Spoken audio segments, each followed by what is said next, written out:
ઘેર ઘેર હોય છે, પણ આ જે મારો દીવો છે, આ જે મારો દીવો છે, એ સોલંકી પેઢીમાં વર્ષોથી આ દીવો થતો ને મારા બહુચરના રામ. આ ચૈત્રીના નોરતાના દિવસો છે. એમાં તો ઘણા જ ભાવિક ભક્તો એવા હશે કે આ ચૈતર મહિનો છે, ચૈતર મહિનાના નોરતા ચાલે છે ને એમાં રવિવાર આવ્યો છે, તો આજ તો ગમે તે થાય, આજ તો જવાનું ને. આમ તો આડા દિવસે કોઈ પણ રવિવાર હોય એ દિવસે તો દર્શન કરો, પણ એક ચૈતરના નોરતાનું એક વિશેષ મહત્વ હોય છે. એ વિશેષ મહત્વ એવું કે આ 9 દિવસે તો માતાઓ સાક્ષાત ગરબે ઝૂમતી આવે એવું કહેવાય છે. પવન વેગે આવે.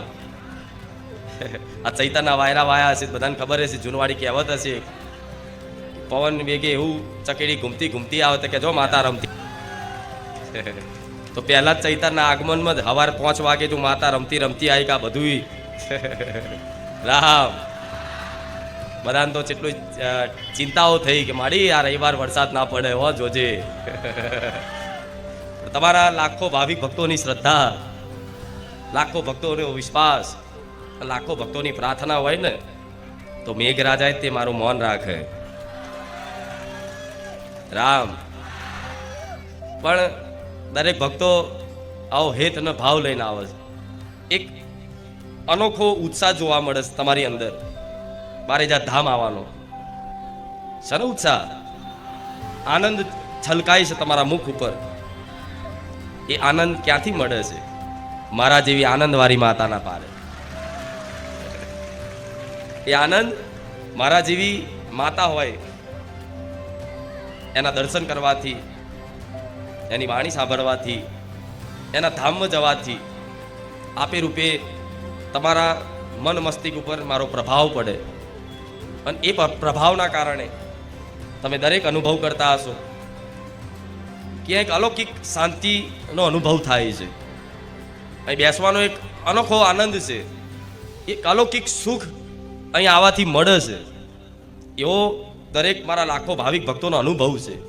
જો ખાલી રવિવાર આવવાથી આનંદની અનુભૂતિ થતી હોય તો ખાલી દર રવિવાર આવી અને પ્રવચન રૂપી વાણીને સાંભળવાથી શું તમારા જીવનમાં આનંદ નહીં આવે? શું કાયમ માટે આનંદ નહીં રહે? શું કાયમ માટે તમે સુખી નહીં થાવ? થઈ જશો, એની ગેરંટી લઉં છું હું બહુચરમાં હતા. એનું વચન આલું છું તમને. આજે નોરતાના દિવસે વચન આલું છું.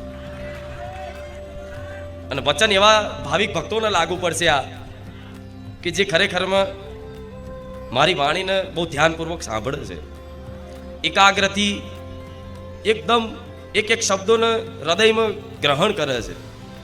અને ગ્રહણ કરીને તે રાત દિવસ મારા નામનું ચિંતન થતું હોય, મારા રામ નામનું ચિંતન થતું હોય, અને રાત દિવસ બસ મારી આ વાણી સાંભળવાનો મનમાં એક ઉત્સાહ રોજ નવો જાગતો હોય.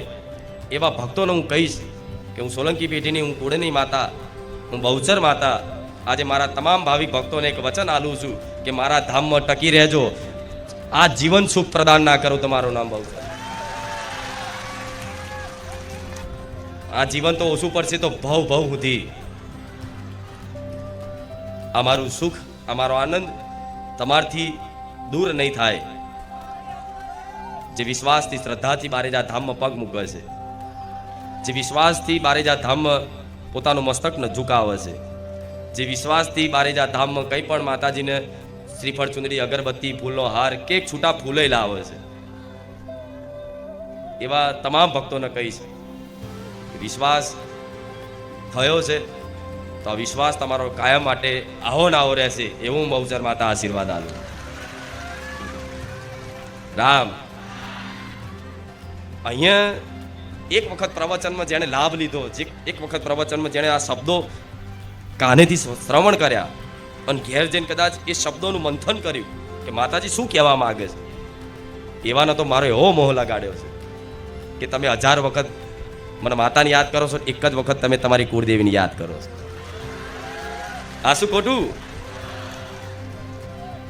હું એવું કહેતી કે મારા પહેલા તમારી કુળદેવી, બધાની પોતપોતાની કુળદેવી, મારા કરતા સર્વોપરી, મારા કરતાં તમારા માટે મોટી કોણ? તમારી કુળદેવી.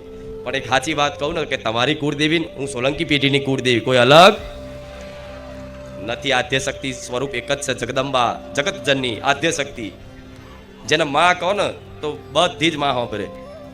એ માનું સ્વરૂપ, એના નામ અલગ અલગ છે.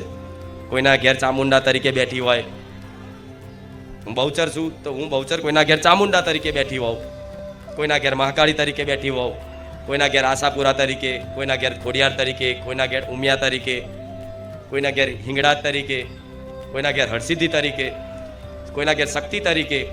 એ રીતે તમામની કુળદેવી જે જે સ્વરૂપથી નામથી અલગ અલગ ઓળખાય છે ને, એ જોવા જાવ ને તો માતામાં કોઈ ભેદ નથી. આ તો એટલે કહેવામાં આવે કે આ સોલંકી પેઢીની આ તમારી ના તમારી, એટલે કહેવામાં આવે કે પોતપોતાની રીતે અલગ અલગ કુળદેવી પોતપોતાના રીતે પોતાના મઢમાં બેઠી હોય તો પોતાની રીતે જેવી ફાવે એવી ઉપાસના, જેવી થાય એવી ભક્તિ એ વસ્તી એની માતાની પર્સનલ રીતે કરી શકે.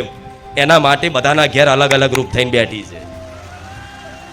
કેમ બેઠી માતાઓ અલગ અલગ? કેમ બેઠી? અલગ અલગ રૂપ કેમ ધારણ કર્યા?